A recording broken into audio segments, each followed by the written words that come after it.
may seem an odd way to celebrate an anniversary, in hospital undergoing tests, but Keith Castle doesn't mind. Today he learned that once again he'd passed with flying colours.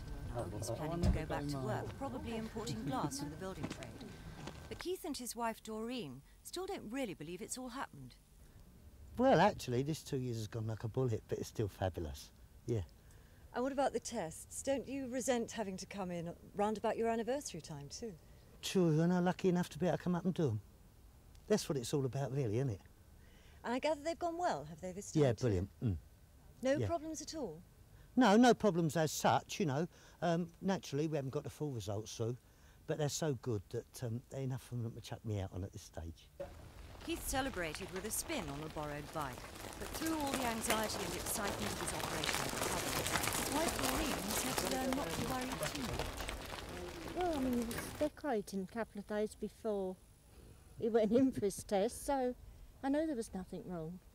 Keith seems to know when he's tired, and he'll just go and lay down. Doreen, how do you manage? Have you become a bit of a nag? Do you keep She's a always close been a eye? nag. I've always nagged him.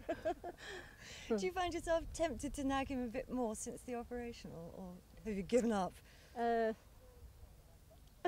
Doreen Let tried to you wrap me in answer that. cotton wool at first. Logically, all the family and friends did.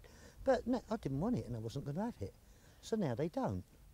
Keith left Papworth the first time 2 years ago after a 5.5-hour operation carried out by surgeon Terence English. Before that, Keith Castle could only walk about 30 yards and spent 18 hours every day confined to bed. Since then, he's become a grandfather and is convinced that without the skill of the Papworth team, he would never have seen his granddaughter.